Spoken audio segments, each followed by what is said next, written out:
Hello, and welcome to our faculty session with James Naigus, lecturer of horn at the University of Georgia, hornist with the Georgia Brass Quintet, and one of the most actively commissioned and recorded composers for horn music today. I'm your staff moderator, Elizabeth Simmons, Eastman doctoral student, horn faculty at the Eastman Community Music School, and Western New York freelancer. This session is brought to you as part of the online KBHC experience, our gift to the horn community. Before we begin, please take a moment to make yourself familiar with the controls at the bottom of the screen. Questions posted to the Q&A can be upvoted by clicking on the thumbs up icon that appears below each question. Please post any questions for James in the Q&A, and we'll be answering them throughout the session. Comments posted in the chat are affected by the drop-down menu above the text box. Depending on which option you select, your comments may be viewed by all panelists or by all panelists and attendees. Your panelists today are James and myself. If you post a comment, however, to all panelists and attendees, everyone viewing today's session will be able to see what you've written. You may use this function, but we want you to be aware of who will see what you write. Please use discretion and please keep comments on this topic. Please keep comments on topic with regard to the session. With that, I'll hand things off to James. Well, hello. First things first, let's, if we can, let's show a little love in the chat to Elizabeth and all of the staff for the KBHC Online. They've done a tremendous amount of work and continue to do an excellent job. So maybe some less than threes or some love in the chat for everyone.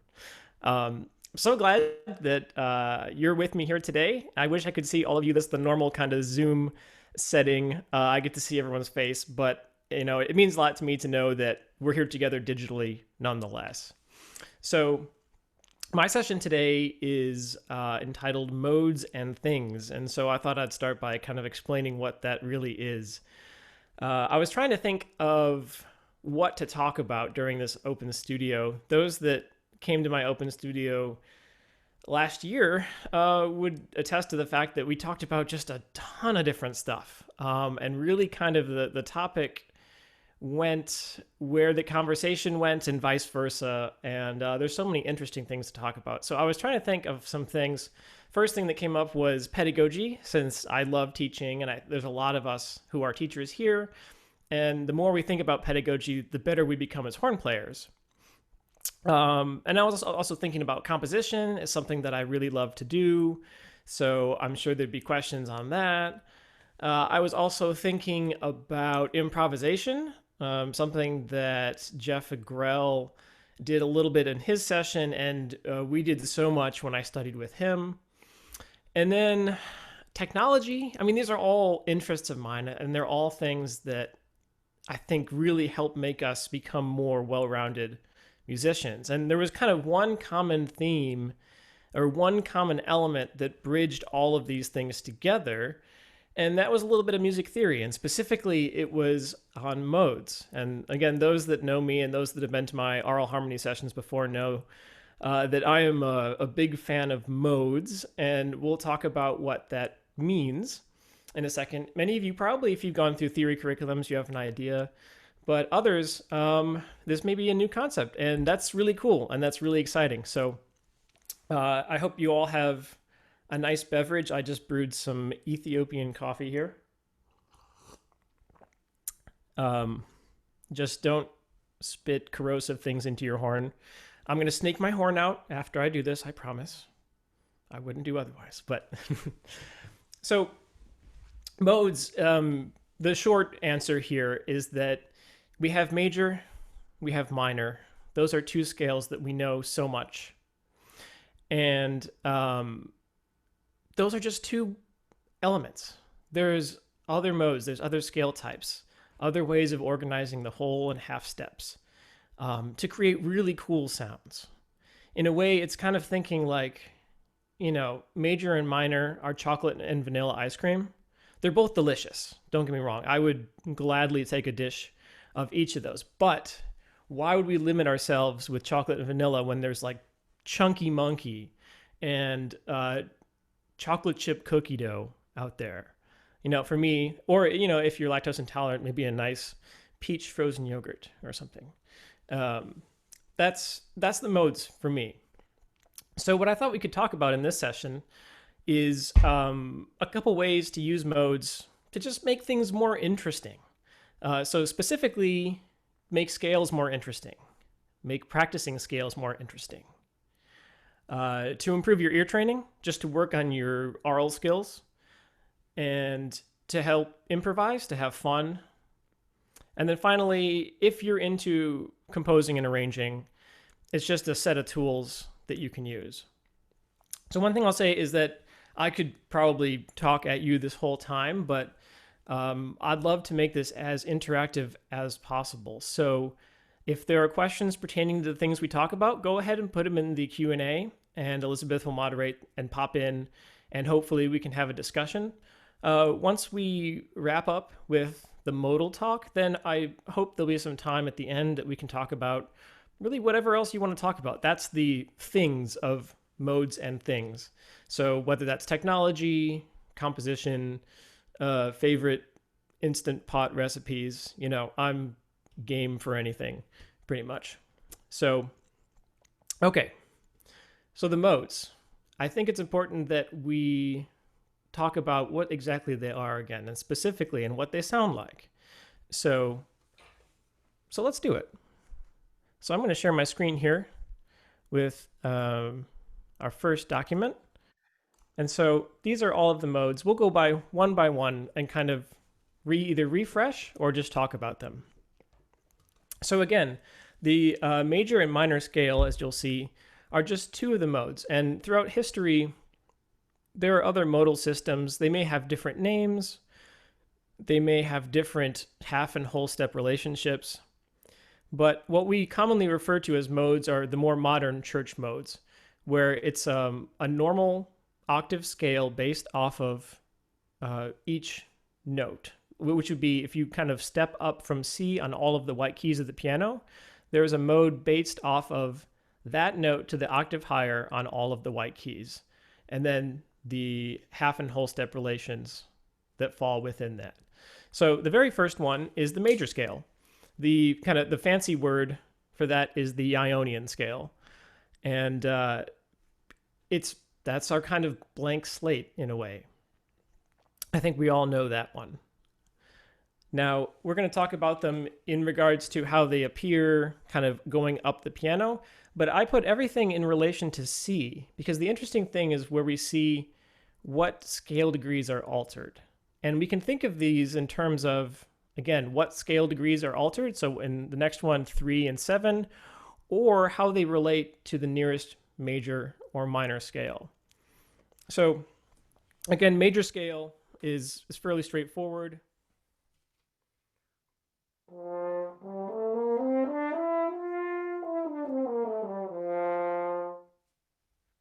Right, nothing revolutionary there. The next one, though, is the Dorian Scale. This is based from D to D on all the white keys, and it has a lowered third and a lowered 7, or another way you can think about that is it's a minor scale, but with a raised 6.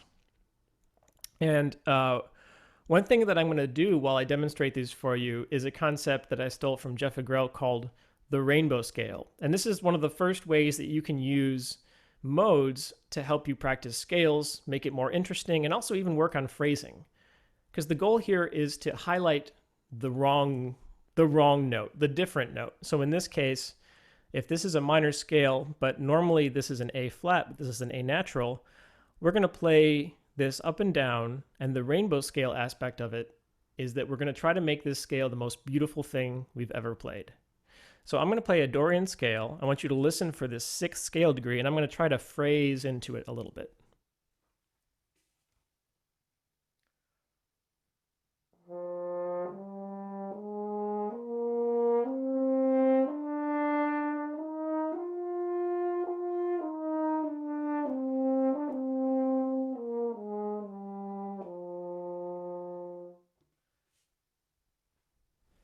So this is the "What Child Is This" kind of sound, which is a popular song that we use in holiday times. Also, Green Sleeves is the other name for that. And it's also, for those video game fans out there, the Halo series of video games. All of the themes in Halo are in Dorian mode, because it adds a little bit of flair to the sound and uniqueness to the sound. All right, so major, Dorian, Phrygian is next. This would be E to E on all the white keys. And so you can see kind of what's altered. Elizabeth, Actually, do we have a question? hello. Actually, I was just gonna say, when you next play, can you play just a little bit louder? It's a little hard to hear. Oh, yeah, absolutely. And then we have other questions, but go on for right now. Okay, great. So Phrygian scale, flat 2, flat 3, flat 6, flat 7. You may be seeing, oh, this is similar to the minor scale, but with a flat 2, and you're right. And it sounds like this.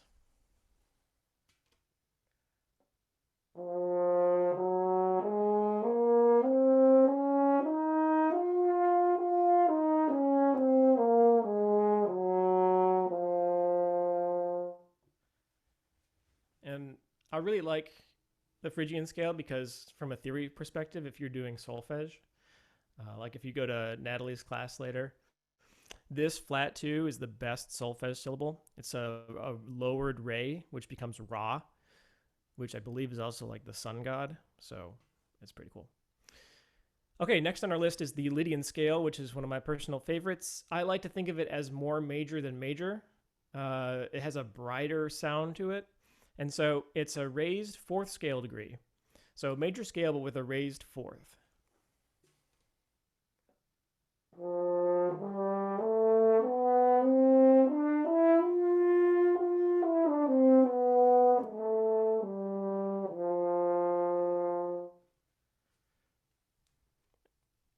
It's just really happy.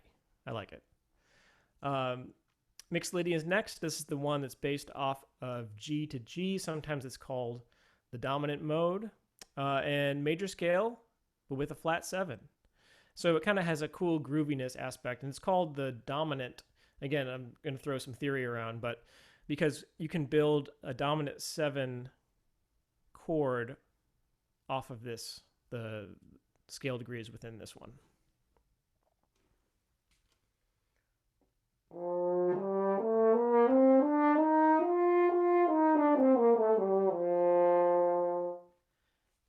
So rather than the T do, which we normally have, I'll make this a little bigger. We have the te do, which is cool. Minor scale, natural minor. I think most of us know that. The fancy word for that is Aeolian, which reminds me of a condiment for burgers, like a garlic aioli. But no, it's actually Aeolian. So I'll skip over that. I think we know what that sounds like. And then the Locrian scale, which would be if you played B to B natural on all the white keys.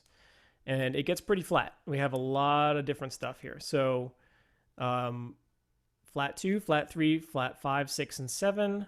Or you can think of it in terms of a minor scale, but with flat 2 and flat 5.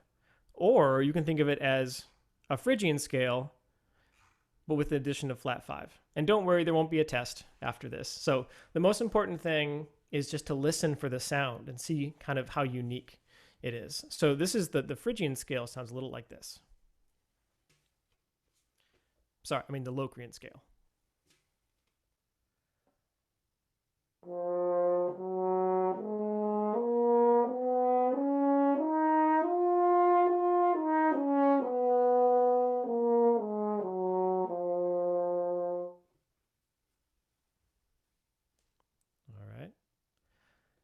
Elizabeth, are there any questions related to this stuff yet or anything that seems interesting? There are actually. So Jeff Agrell, our wonderful Jeff Agrell, would actually like to know, what are some good ways to learn the modes? Like if you're starting, I think especially if you're starting on, just this is a new subject for anyone. Yeah, that's a great question. Well, no time like the present, really just kind of jump in. But a lot of times you can start with just the first 3 notes or the first 5 notes of a scale. So if you're playing major, you have do, re, mi. If you're playing minor, or if you're playing Dorian, you have do, re, mi. Phrygian, you just add the flat 2, and you've played a bunch of different stuff. A lot of the information of these scales and modes are contained within the first 5 scale degrees. So you can start, or even, like I said, 3. So start small, and then build your way out into the full octave. Great. Okay. And then, hold on, sorry. Carrie is asking, what's your favorite mode to utilize in compositions? Oh, We'll get there in a second. It's an altered version of Lydian Mode. Got it. Sorry. So, okay. So let me share this back here. So if we were to organize all of our modes, again, by the starting pitch, thinking just white to white key on the piano, we have Ionian, Dorian, Phrygian, Lydian, Mixolydian, Aeolian, and Locrian. Now there's some other ones that are fun that we can do too, like the Lydian dominant scale, which is sharp 4, flat 7. And this is my personal favorite right here. There's a piece I wrote called Aileron that really features this quite a bit. Actually, I've written a lot of stuff that features this. Spectra Movement 3 features this mode. A bunch of other stuff that I don't remember features this mode. So anyway, Phrygian dominant, also called the Spanish Phrygian or the klezmer scale. It has this augmented second between the second and third scale degree. It's this really cool sound.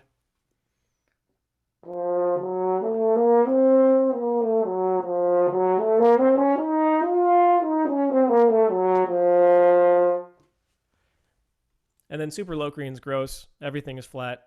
Don't even go there. It's not worth your time or your suffering.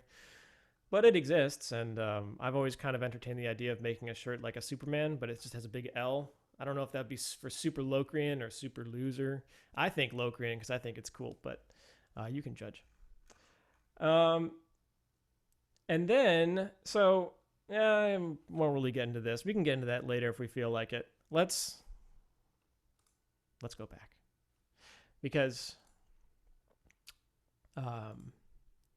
that's one element. Like I said, it's just playing scales. But if you're tired of playing major and minor scales, play modes. It's good technique practice, but it's something different, right? Now, one application that we can do right off the bat too is thinking major scale as a clean slate, right? No sharps, no flats, just a blank canvas for, as Bob Ross would say, us to make little happy accidents on, right? What if we were to modalize some of our very favorite and familiar things? Like, for instance, and I'm going to this is also something that Jeff Agrell did a little bit in his modal coprosh, but since this is KBHC, we have to talk about coprosh, right? So here is the first 10 coprosh, this is the Kendall Betts edition that I have. And I have this loaded into Sibelius for easy editing. And let's just look at number 4, for instance, right? So I'm going to zoom in here. You could argue that this is tonicizing different keys at different points, but for the most part, it's C major, right? Would we all kind of agree on that? So that's great. But what if we take it a step further, and what if we decide to make this modal? Like, let's take one of my favorite modes. Let's take Lydian Mode. So Lydian Mode, if you remember, has a sharp 4 scale degree. So in the context of C major, that means that all of our Fs become F sharps. Now, this is a kind of cool thing you can do in Sibelius and other music notation programs, which is if you can filter by specific note. So I'm going to go into pitch, any pitch, note value, or actually, let's see. Yeah. Okay, so written, we're going to highlight all of the Fs, any note value. So now we have all of our Fs selected. And we're going to make this Lydian by making every F sharp. So now, instead of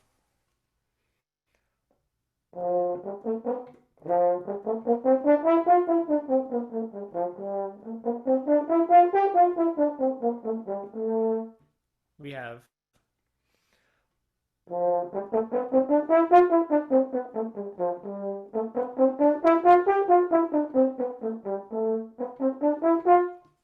etc. So it's a different sound, but it's a similar take on a structure and etude that we all love. And if you don't have these in notation programs, is something that you can do on site. You can just say, okay, I'm in C major. I'm going to play every F and F sharp. And we could do this for any of the other ones. We could make this totally kind of weird and, go in. If we wanted to, we could say, okay, I want all of my B naturals to now be B flats as well. So now we have Lydian dominant mode. And now we have this sound.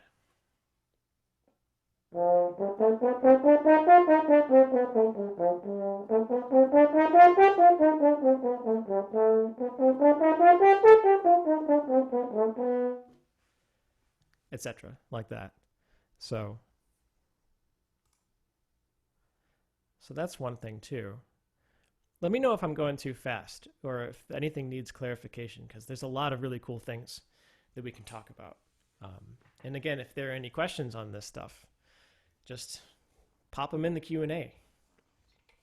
We do have lots of questions, but if you'd like to keep going. Okay. No, let's throw a couple questions out. Okay, so let's see.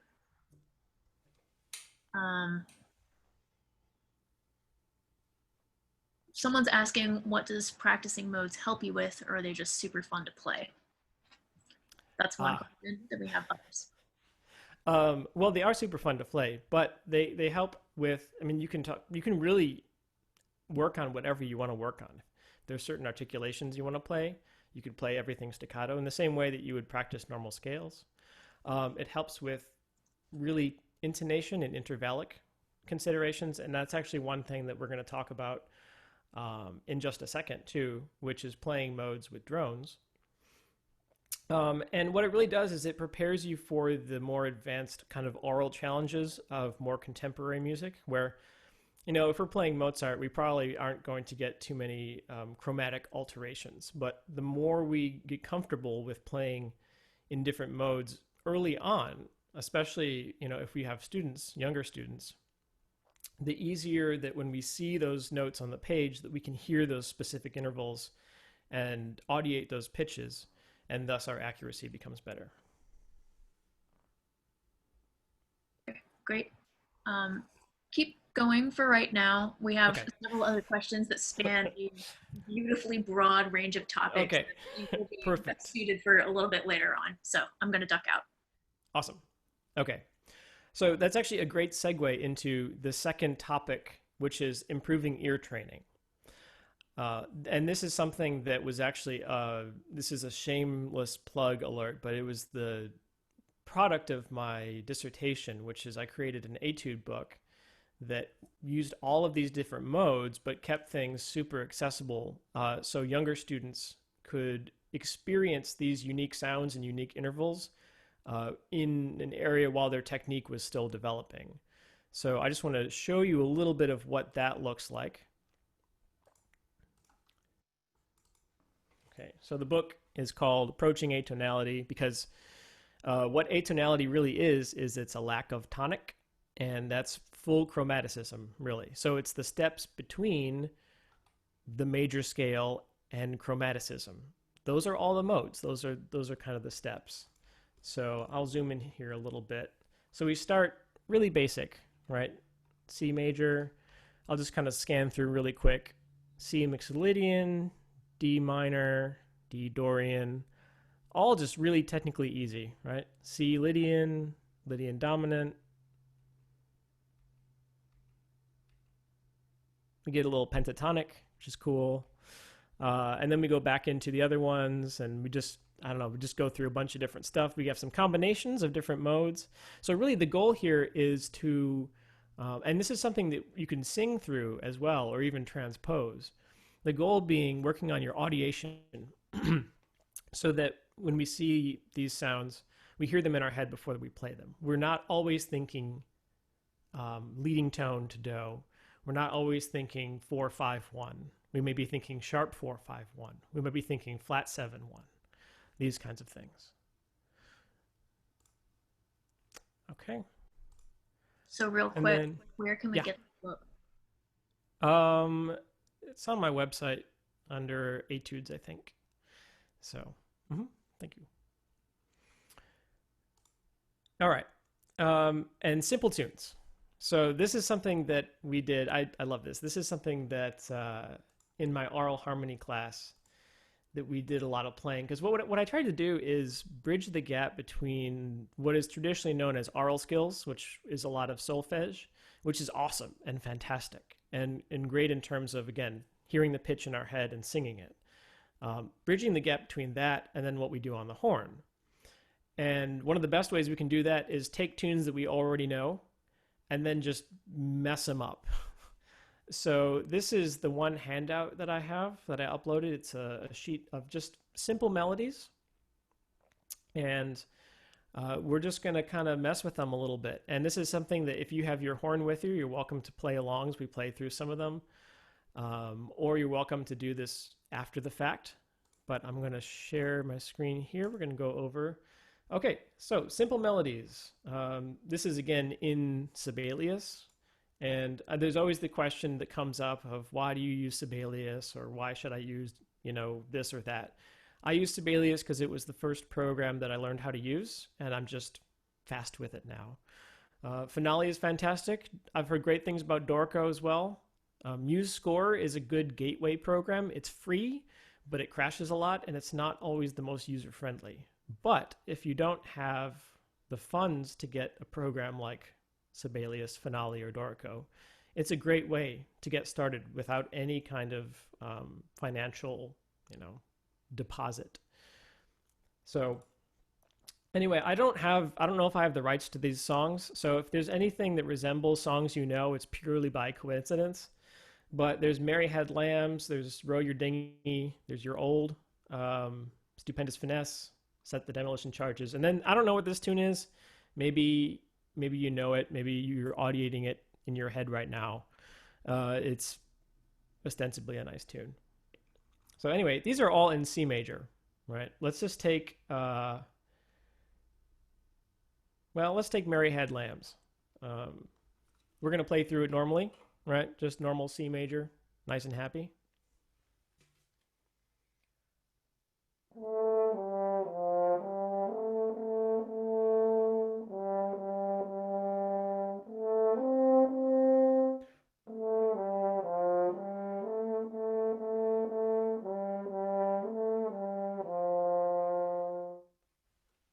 Hooray! Awesome. But now we can do something different with it. So if we were to go and play this in different modes, for instance, like let's skip over Dorian, because Dorian, we don't have any 6 scale degrees. But if we do Phrygian mode, so Phrygian mode, if you remember, is 1, flat 2, flat 3, flat 6, and flat 7. Or rather, it's natural minor but with a flat 2. So we could go in and we could just say, okay, every E, I'm going to play an E flat. And every D, I'm going to play a D flat. But since we have this technology, we can just kind of do that anyway. We can say every E, I'm now going to make E flat. And then every D, I'm going to make D flat. And so it sounds like this.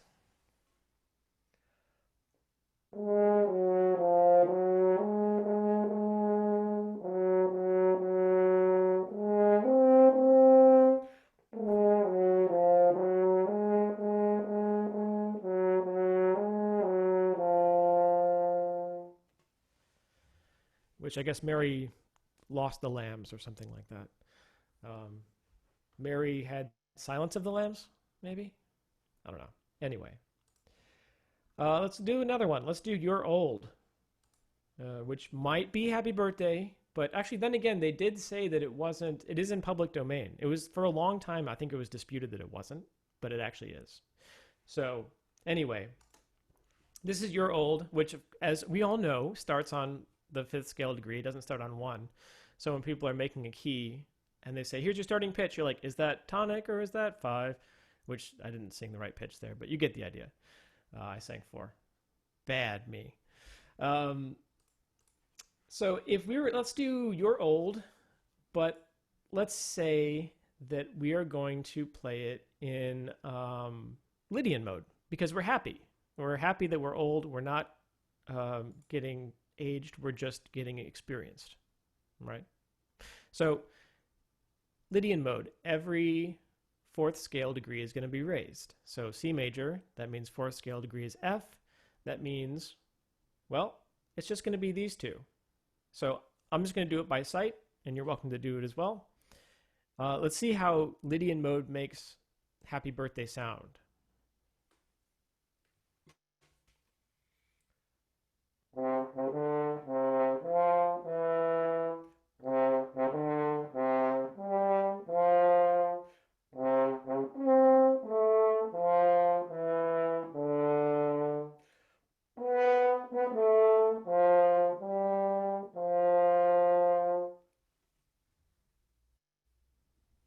For better or worse, there it is.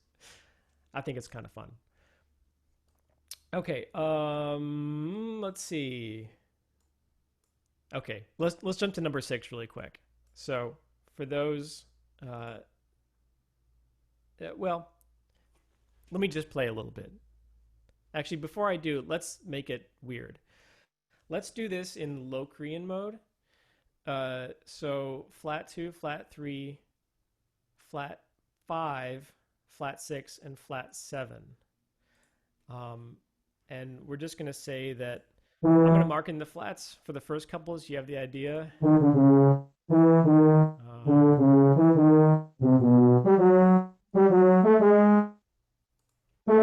Okay, so we just changed the first phrase of our mystery song into Locrian mode.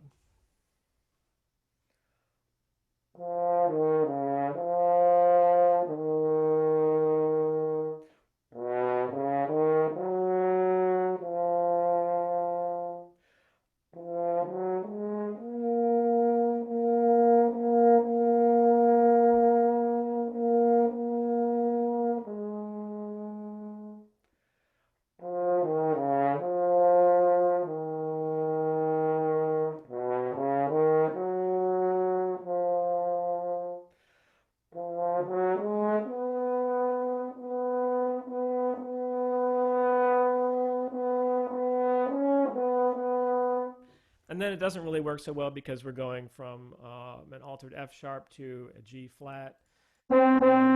It's just a little messy, but that's the idea. For those that didn't quite get the joke, that's Chike 5. Maybe it was because I played it in horrible Locrian mode, but the original is so much better. He knew what he was doing.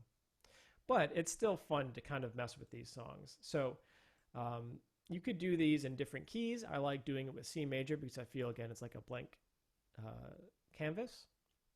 And it's easier to think about what scale degrees are altered in what different modes. All right, let's move on to the next aspect of how to use modes, which is going back to the one thing, which helps with intonation. And a fun way to play modes is simply with a drone.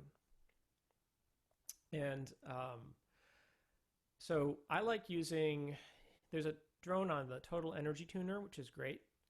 If you have a really nice set of Bluetooth speakers, you can just blast the drone really loud.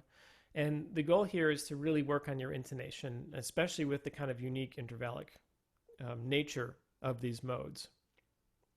And so just to demonstrate that a little bit, I have, let's see, let me close this. I have a drone that I set up that I'm just going to improvise a little over. And that's another thing too, is improvisation. So it's one thing to learn a scale or learn a mode by reading it off the paper, right? And this is what we do growing up in the whole system of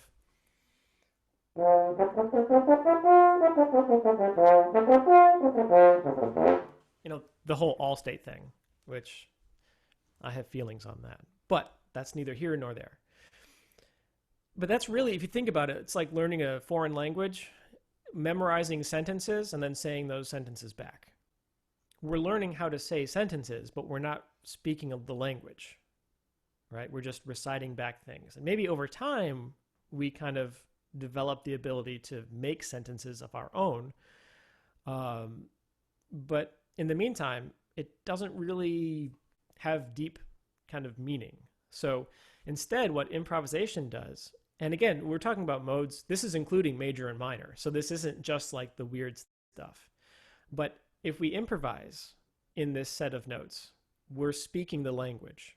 And so if we improvise over the drone, we work on our intonation and we work on speaking this language. And it's okay to make mistakes. That's a really big thing with improvisation, is learning. It's and taking time and just experimenting. And you can start with your limitations. You can start with just the first 3 notes, maybe the first 5 notes of a mode or something, and then work your way out. So I'm going to share the screen now to a different program that I have. And so this is Cakewalk Sonar. It is a DAW, D-A-W, a digital audio workstation.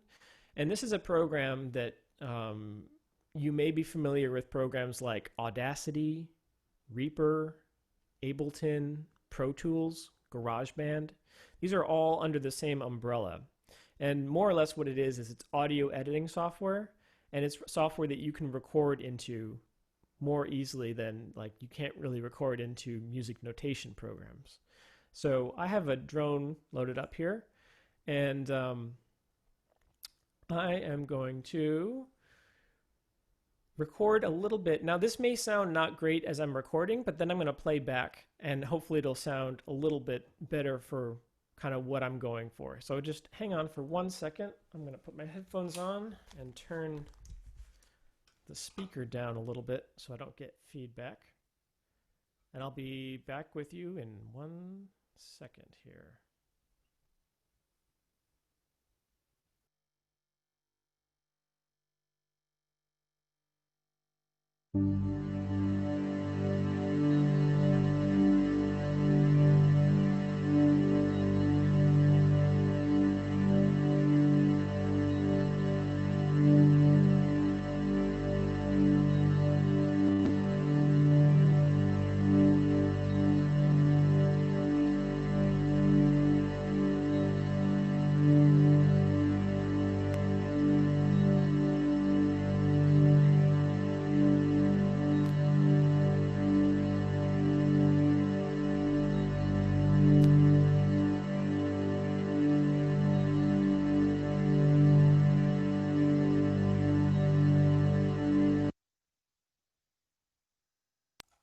Okay, I'm back.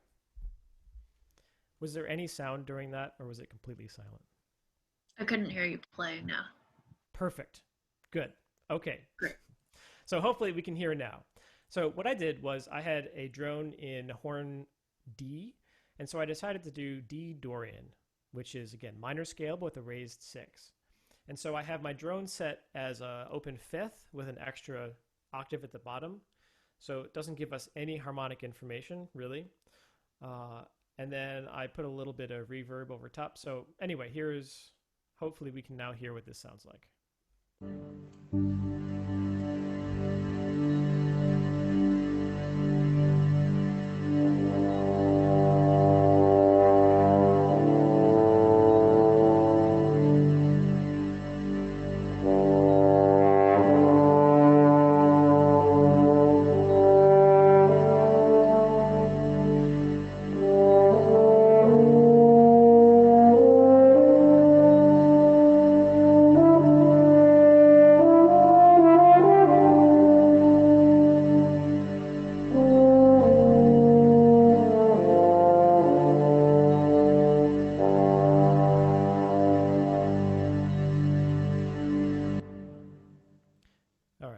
So hopefully that came through.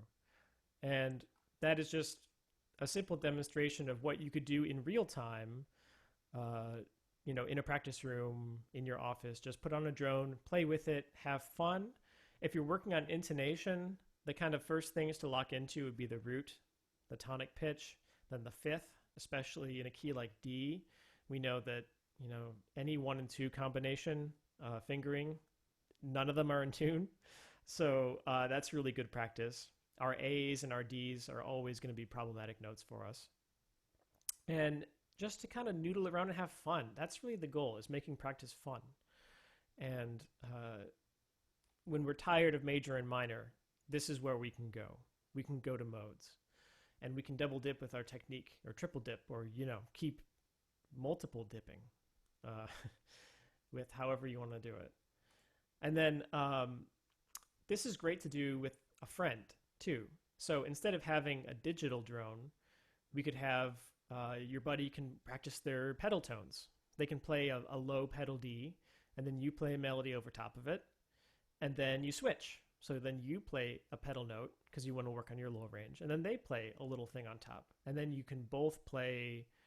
Just enjoy the space. It's a big sandbox, right? So just do a little call and response thing. We could have a whole other discussion about kind of improvisation games, but the main thing here is just to have fun and to play in these modes.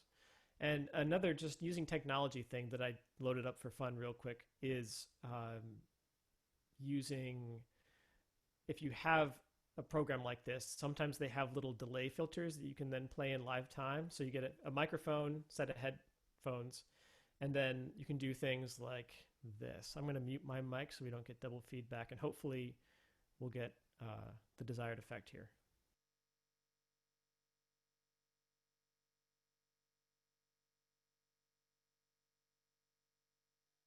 Oh, and I'll say that I'm going to play an F Lydian, horn pitch F Lydian.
And stuff like that. I mean, I could just sit here and kind of do that all day. Unfortunately, I was looking, there's at least, I'm sure there's some kind of looping programs that you can find to do it yourself. Unfortunately, I don't think there's anything in Audacity, because I was looking earlier, because what it requires is kind of a live feedback thing. So when you're playing, you're also hearing your input. But if you have programs like GarageBand, if you have Ableton, if you have Reaper, these should all have that kind of capability. Or if you just have a looping pedal and looping station, like things that guitarists use, that's another option too. I know Lynn Baird does a lot of that kind of stuff, live kind of electroacoustic awesomeness. And Jeff Agrell does that as well. And there's just a lot of really cool, outside of horn, I mean, there's all kinds of different genres that utilize looping. And but specifically for us, my kind of impetus behind this is that we're being, in quarantined and socially distancing. There's not necessarily a duet partner handy, so sometimes you just have to make music with you and you and you and yourself. So having some kind of ability to do that is pretty fun. And you can always just record, multi-track, that kind of thing, but having a delay is, I think, really extra fun. So, okay. And the last, yes? Sorry, go ahead. Were you? Okay. The last little thing that I was going to say is, and actually I got to take these off. Can you be a little bit, speak a little bit louder if you're speaking? That's all. Yeah, I'll turn that up. So that should be better. Okay, the last little thing in terms of, so we talked about modes for scales, for intonation, for altering etudes, for ear training, for altering simple tunes, etude books, with drones, playing duets, improvisation. The final thing is really just as a composer and arranger, we can use modes to add color, to add flavor, to add spice. And everyone interprets music differently, and that's one of the great things. So what you might hear as sad, I might hear as happy, and vice versa. But the more familiar you become with the sounds of the modes, the more you can think, well, let's see, I want to do an arrangement on, I don't know, insert favorite song here. And I want it to be really cheery. Well, I might start in Lydian mode then. I might go major scale but with a sharp 4. Or if you want something to be creepy, well, maybe put it in Locrian mode because we have that flat 5 and that kind of that tritone, which sounds really weird. You can use, it's just in kind of an easy shortcut to spicing things up, really. And otherwise, a lot of, for me, composition and arranging is just kind of noodling and experimenting and seeing what sounds neat. And you don't need to know these modes to be able to use them. But I think it's really cool to be able to, when you hear something, go, why does it sound that way? Why does this sound like it's, in the middle of the Saharan desert? Why does this one thing sound like it's in a creepy horror film? Why do the Halo soundtracks, like I said, sound the way they do? It's because there's unification in the kind of the harmonies they use and the modes they use. And was a whole lot of stuff. I know, and I apologize if it went fast or if it was a little bit too much theory, but ultimately just listen and have fun. And we can jump onto just questions now, I guess. Yeah, you have generated quite a few questions, and I think if we don't get to everything, feel free to just reach out to me. Yeah. Please do that if we don't get to your question and you still have questions for James. James, just as a note, I think we all loved the looping thing that you just did. I think you could have just kept on going on that for a while, and we all would have been happy. But questions are good too. So the first one we have is from Amanda Friedman. She asks, what's your advice on getting into arranging? She doesn't really have much experience, but would like to put together some great arrangements for brass quintet to play. Oh, yeah. Well, one of the first things with composing or arranging is to try not to edit in your head too much. Get things out on paper, get things out on notation programs, and edit later. Think about what you want to change. If you want to do arrangements, are you going to change the harmony? Then maybe make something major to minor. Do you want to change the rhythmic aspect but keep the harmony? So kind of game plan what exactly you want to do. If we're talking about orchestrational things, study scores. Find pieces that you really like the way that they sound, and then try to figure out why. What's the spacing that they did with like the brass quintet? You can always start with a melody and a bass line, and then fill in the harmony as you go. But just dive right in.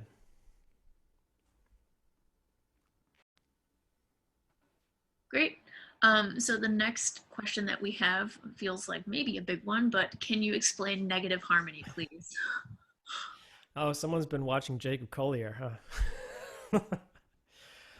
Oh gosh. I mean, negative harmony, I'm not too versed on it. From what I understand, it's the same kind of thing if we're thinking in terms of retrograde and inversion and all that stuff. It's thinking about harmony across a plane. So instead of harmony developing this way, it's its kind of counterpoint. But I'm not going to do a good job of explaining it. So just watch Jacob Collier's video and he'll do a much better job. And also go listen to his music because he's a genius. Yeah, he is indeed. It's true. Yeah. Good. Thank you. Then Aaliyah Koalas asks, do you have any suggestions for the best equipment like mics or interfaces for recording horns? That's a good question. I like to use, I have a set of Shure KSM 32s, but I used to have like Audio Technica. They started the 2020s, which is, You can either get a USB or you can get a normal kind of corded XLR condenser microphone. The sky's the limit in terms of microphones. I think one of the standard things is getting a USB box interface, a preamp, and the Focusrite Scarlett is one of the best and most affordable right now. The Scarlett 2i2 is what I use. And in terms of microphones, two are better than one. Having a stereo pair is better than one, but if you have one, you can make it work. Just be careful not to remember that when you're recording horn, you're not recording the source sound, you're recording the reflection. So if I were to record and I were to put my microphone right here, it would sound really bad.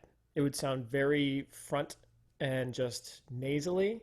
So I'll put the microphone in front of the horn to the side, and what it's doing is catching a little bit coming off of the horn itself, but it's mostly getting the reflection, in this case, from my back wall. Great to know. Thank you for that. Let's see. We have a whole bunch of questions about files that you've shared on screen today, but I will ask you about those after the session, just for everyone who's attending right now. I'm going to ask James about those after the session, and then if he's willing to share with us, we'll put them in the email tonight to be sent out. The list of all the modes and the scales and stuff, I'd be happy to share that. Absolutely. Okay, great. Thank you. Then someone else is asking, do you use microtonality in your playing / composing, like in a lot of traditional European music? And do you class that as a way of playing in modes? I guess if so. Absolutely, it's modal. Yeah, especially, I mean, when we get into various Indian ragas and things, I mean, that's incredible music that incorporates microtonality. I only play microtonally if I'm playing out of tune, and that's not intentional. So, no, I'm not as well versed. I don't tend to have that as part of my harmonic aesthetic, if you will. But I think someone did make a microtonal horn. I remember seeing that once, or maybe it was just a microtonal trumpet, and they're pretty cool. And there's all kinds of microtonal guitars and crazy things. Of course, we have music that uses microtonality using the overtone series. I mean, there's a lot of Lydian stuff that dictates, and a lot of contemporary music that has us, adjusting pitches by quarter tones and whatnot. And that's really cool stuff when done well. But I haven't dabbled in it myself. I tend to like to keep things more accessible. And that's just, well, number one, because I end up playing my own music, so I want to be able to play it. But that's just what I try to do. Awesome. Thank you for that. And thank you for not putting too many microtones in your music. Although they are beautiful, yeah, that is sometimes a little bit tricky. There's a time and a place for them, yeah. Yeah, for sure. All right. And then Kyle Schober is asking, I've been hearing lots of pop songs in a mode like Aeolian, but with a raised 3. Is this a recognized mode, or would you classify it as modal mixture? Oh, that's a great sound, by the way. It's also like the Road to Perdition soundtrack by Thomas Newman has do, re, mi, fa, sol, la, te, do, that kind of sound. That's what you're talking about, is minor with a raised 3. And someone's probably named it somewhere, but we can, if you want to call it modal mixture, I think that's good. It's just like theory, music theory. You can call it whatever you want as long as you justify it. Everything's a passing tone. Done. True, and it is theory, so it is. It's kind of free for all almost sometimes, I'd say. Great. Moving right on through these questions. Again, attendees, if you have more questions, we have about 5 minutes left with James. If you would like to go ahead and post them in the Q&A, that's great. If you see one question that you're really itching to hear an answer to, please go ahead and upvote it. And so I know what's kind of the consensus of what you'd like to ask. But for right now, Dylan Ducat, I'm so sorry, I'm probably butchering your name, apologies, asks, how do you use modal harmony, either in one mode or multiple, in a way to confirm or subvert expectations of harmonic color? Wow. I like the wording of that question. Yeah. We're just getting a few Um, very small questions today, you know? huh. I guess in composition, one thing that I try to do, or maybe we should try to do, generally speaking, is to um, be accessible but not be predictable.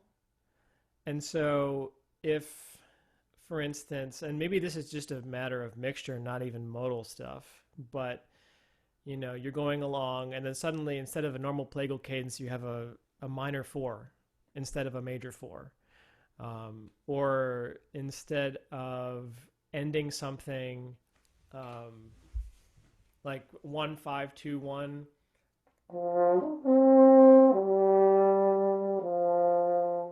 you would take a Phrygian approach and flat the two.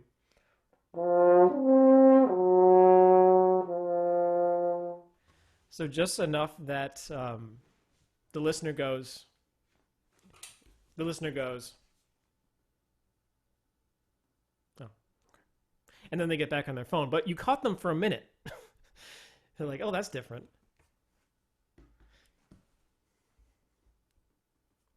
That's my answer for that. That's great. Very good way to test that as well, I think. With the, are they looking up from their phone? Adriana Sue, they ask, do you use these modes in your daily routine? I'm so sorry if I butchered your name as well. Um, I don't think, I mean, I don't necessarily have a super set like scalar thing that I do, but I absolutely use them in terms of the kind of noodly aspect that I'll do. Like if I'm picking up my horn in the middle of the day and I need to re-warm back up, I'll do something like I did in that kind of echoey thing where I'll just play in a key and just kind of noodle around, get my flexibility back, and rather than playing in C major, yeah, I might play in something a little different just to move my fingers, see, super Locrian or something like that. But you could be a little bit more regimented in your structure for sure. Great, good to know. Charles Memot, again, sorry, asks, do chord structures maintain their purposes and interactions as they have in the major scale when music is played / composed in the different modes? Well, the alteration of the scale degrees do change the quality of the respective chords. So you can really kind of use your discretion in terms of how much mixture you want to do, or if you want to be strict in terms of, what chords you're building off of what scale degrees. So again, kind of my philosophy on composition, which we didn't talk about, but here it is. And I've stolen this from my mentors as well. The 3 rules are: number 1, does it sound good? Number 2, does it sound good? And number 3, does it sound good? Knowing that's completely subjective. But don't worry about the theory of it. Just figure stuff out, see what sounds good. And then maybe if you want to figure it out later and see like, oh yeah, that 4 chord was built actually off of the altered Lydian, but with a diminished quality because of the, all that kind of stuff. That's the fun, is figuring out the why or after the how. Makes sense. Kind of along that composing vein, Michael Goss is asking, what advice do you have for aspiring composers who might have trouble committing to the writing process? And he says that that's a problem that he keeps running into whenever trying to compose. Mm. I'm not one that can just dedicate time to sit down and write. If I don't have an idea, if it's not working, it's not working. So write when you have the inspiration, and when you have the inspiration, just let it flow. Again, like same thing with the arranging. Try not to edit too much in your head. It's be like starting an essay and never getting that first line down, like SpongeBob when he was writing his boating essay.